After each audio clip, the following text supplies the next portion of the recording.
नमस्कार मैत्रिणो, मी आज तुमच्यासाठी नवीन व्हिडिओ घेऊन येत आहे. 2026 वर्षातील सर्वात मोठे चंद्रग्रहण कधी आहे, तारीख व सूतक काळाची अचूक माहिती जाणून घेऊया. याची संपूर्ण माहिती चला तर मग आपण व्हिडिओला सुरुवात करूया.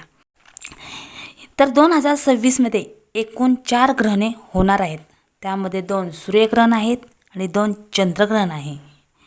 तर वैदिक माहितीनुसार ग्रहणे हे अशुभ मानले जातात.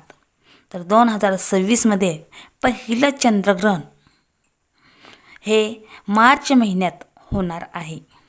तर हे ग्रहण फाल्गुन पौर्णिमेला हे ग्रहण लागत असल्याने ते अतिशय महत्त्वाचे असं ग्रहण मानले गेलेले आहे. कारण याच दिवशी होलिका दहन म्हणजे होळीसुद्धा या दिवशी होणार आहे. तर ही होळी हे सण आपण पौर्णिमेलाच होळी हा सण साजरा करत असतात. फाल्गुन महिन्यातील पौर्णिमेला होळी हा सण आपण साजरा करत असतो. तर असे हे होळी आणि हे ग्रहण, तर तसे पाहता होळी हा सण पौर्णिमा ही तिथी संध्याकाळी 2 मार्चला संध्याकाळी लागत असल्यामुळे आपण होळी हा सण आपण संध्याकाळी करत असतो. त्यामुळे होळी ही आपण 2 मार्चला करणार आहे आणि ग्रहण हे 3 तारखेला होणार आहे. मार्चमधले होणारे ग्रहण हे भारतातसुद्धा दिसत असल्यामुळे त्याचा आपण सूतक आणि त्याचे काही नियम आपण हे पाळणार आहेत. तर चला मग आपण माहितीला सुरुवात करूया की चंद्रग्रहण हे कधी होणार आहे आणि त्याचा सूतक काळ हा कधी आणि किती वाजेपर्यंत आहे, या माहितीला आता आपण सुरुवात करूया. तर पंचांगानुसार हे चंद्रग्रहण 3 मार्च 2026 रोजी मंगळवारी फाल्गुन पौर्णिमेच्या तिथीला हे ग्रहण लागणार आहे. आणि भारतीय वेळेनुसार चंद्रग्रहण हे दुपारी 3:20 ह्या ग्रहणाला सुरुवात होणार आहे आणि त्याची समाप्ती ही संध्याकाळी 6:47 हे ग्रहण राहणार आहे. म्हणजेच एकूण 3 तास 27 मिनिटे हे चंद्रग्रहण राहणार आहे. आता चंद्रग्रहणाची वेळ कोणती ते आता आपण पाहूया. तर चंद्रग्रहण सुरू होण्याची वेळ ही दुपारी 3:20 हे चंद्रग्रहण सुरू होणार आहे. आणि पूर्ण चंद्रग्रहण आपल्याला पूर्ण बघायची वेळ ही दुपारी 4:34 आहे. तसं ग्रहणाचा मध्यकाळ हा 5:04 त्याचा मध्यकाळ आहे. आणि ग्रहण संपण्याची वेळ 5:33 आहे.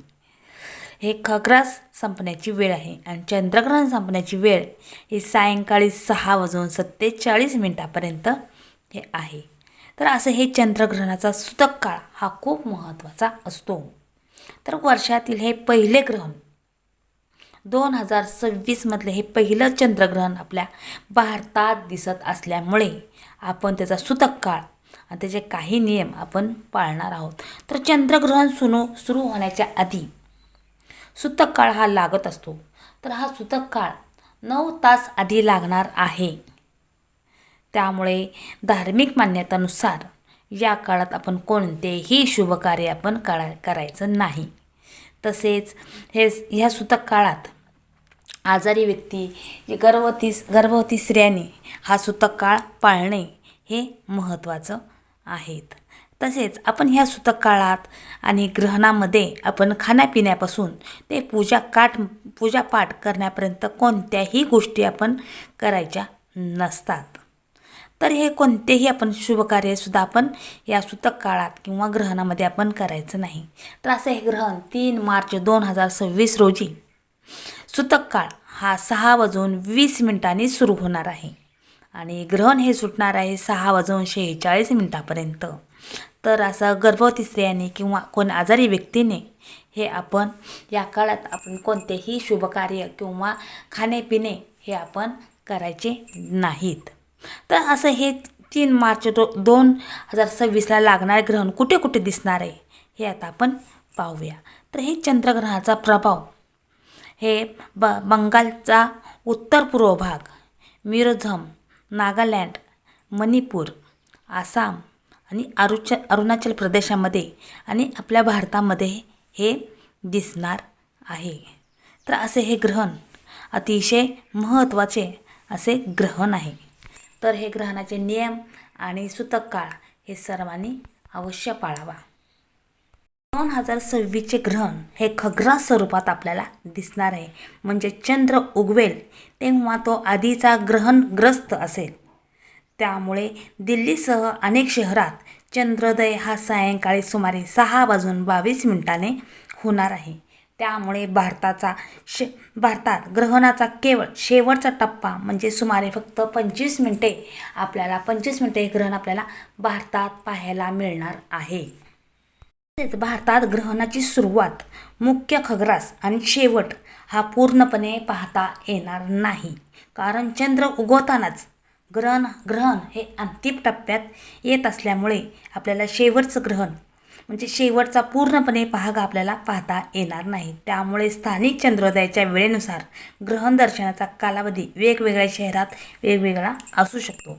तसेच आपण या ग्रहणाच्या काळात शुभ कार्य, पूजा अर्चा आपण ही मुळीच करायची नाही. तसेच कोणत्या आपल्या घरातील देवतांच्या मूर्तीला सुद्धा आपण स्पर्श करायचा नाही. अशी मानसिकरित्या आपण जपधारणा, आपण देवाची पूजापाठ आपण जपधारणा आपण करायचे आहे. तसेच हे 3 मार्च 2026 वर्षातील पहिले खग्रास चंद्रग्रहण आहे आणि हे खगोलदृष्ट्या अतिशय महत्त्वाचे असे हे ग्रहण आहे. भारतात हे अल्पकाळ दिसणार असले तरीही पूर्वोत्तर भागात त्याचे स्पष्ट दर्शन होणार आहे. तर सर्वांनी जे आजारी व्यक्ती आहेत, गर्भवती स्त्रिया आहेत, त्यांनी हा कालावधी हा अवश्य पाळावा. तर ही माझी छोटीशी माहिती कशी वाटली ते कमेंट बॉक्समध्ये मला नक्की सांगा. असेच नवनवीन व्हिडिओ पाहण्यासाठी तुम्ही माझ्या चॅनलला सबस्क्राईब करा आणि व्हिडिओला लाईक करा. धन्यवाद.